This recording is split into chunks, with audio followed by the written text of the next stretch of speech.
শোনো বাসুদেব, শোনো। এই আর্যাবর্ত থেকে উঠে আসা ক্রন্দনের ধ্বনি শোনো। এক মাতার হৃদয়ের ভূমিতে দুঃখের তাণ্ডব দেখো। আমরা সবাই তোমার হাতের পুতুল মাত্র। তাহলে কেন আমাদের এত ভয়ঙ্কর নৃত্য করলে তুমি? কুরুক্ষেত্রের যুদ্ধভূমিতে সবচেয়ে বড় অধর্ম তুমি করেছো বাসুদেব, তুমি। বাস্তবে দণ্ডের অধিকারী তুমি। আমি মহা তপস্বিনী সুবল কন্যা, আমি মহাযোগিনী ধৃতরাষ্ট্র পত্নী, আমি মহা হতভাগিনী দুঃখী মাতা। আজ তোমাকে অভিশাপ দিচ্ছি। না গান্ধারী,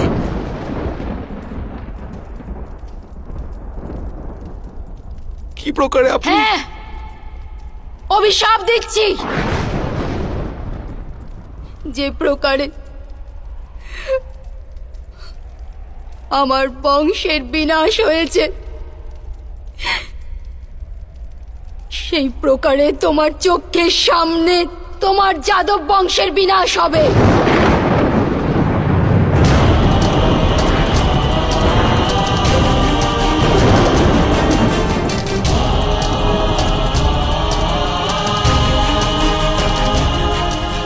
পশুর ন্যায় সমস্ত যাদব একে অপরের রক্ত পান করবে,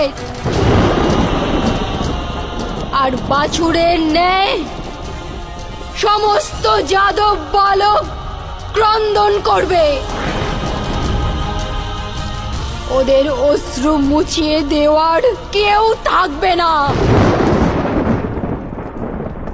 যে প্রকারে আমার নগরী দুঃখে নিমজ্জিত, সেই প্রকারেই তোমার নগরীও সমুদ্রে নিমজ্জিত হবে। সমস্ত নগরের স্বর্ণ ভবন সমুদ্রের গর্ভে নিমজ্জিত হবে।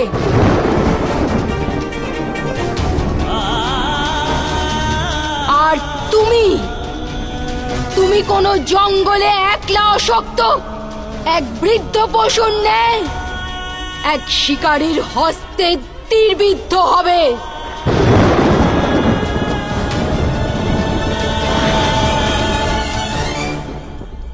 এক পুত্রহীন মাতার হৃদয় থেকে নির্গত অভিশাপ কখনো বিফল হয় না।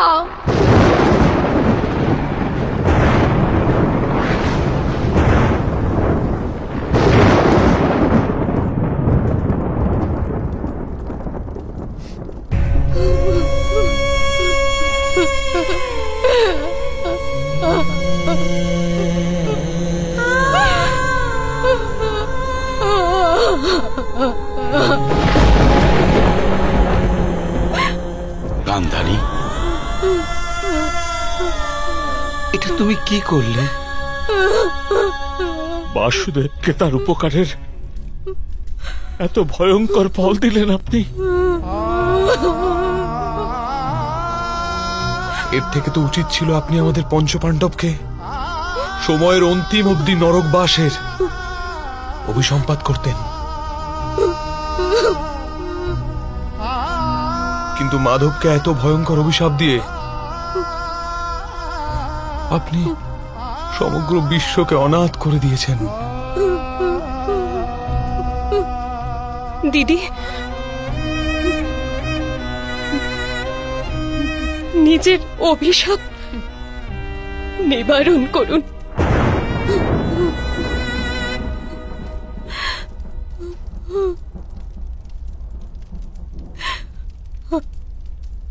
আমাকে ক্ষমা করে দিন বাসুদেব। আমার 100 পুত্রের মৃত্যু আমার মনকে উন্মাদ করে দিয়েছে।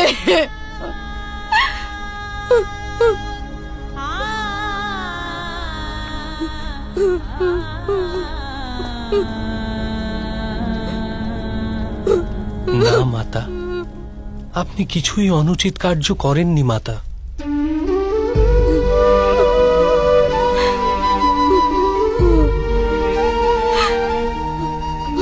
আপনার ক্রোধ যথার্থ, আর আপনার পীড়াও স্বাভাবিক। আমিও প্রতি মুহূর্তে এই পীড়া অনুভব করেছি মাতা। কুরুক্ষেত্রে যখন কারো অঙ্গচ্ছেদ হচ্ছিল, তখন রক্ত আমার প্রবাহিত হচ্ছিল। কারো বীর গতি প্রাপ্তি হলে সে নিজের পীড়ার ভার আমাকেই দিয়ে গেছে মাতা। বিজয়ের সুখ যদি আমি ভোগ করে থাকি মাতা, তবে পরাজয়ের দুঃখ কেবল আমিই ভোগ করেছি।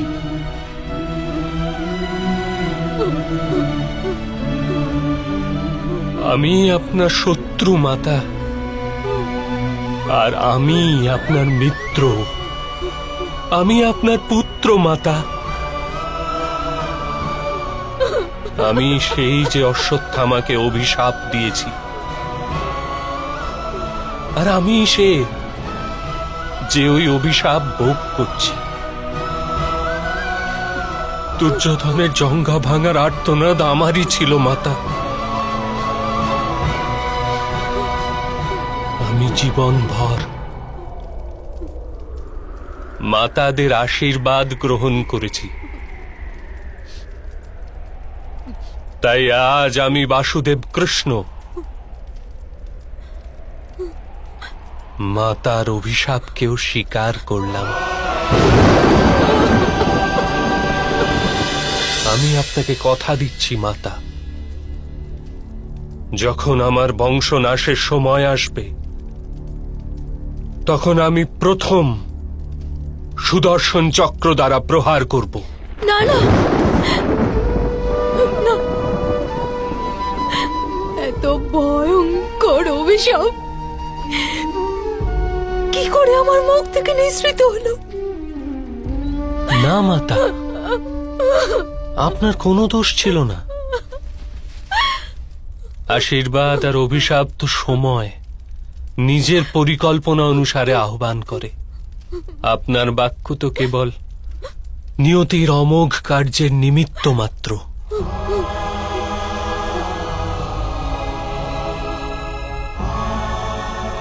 যাদবদের বিনাশও অনিবার্যই।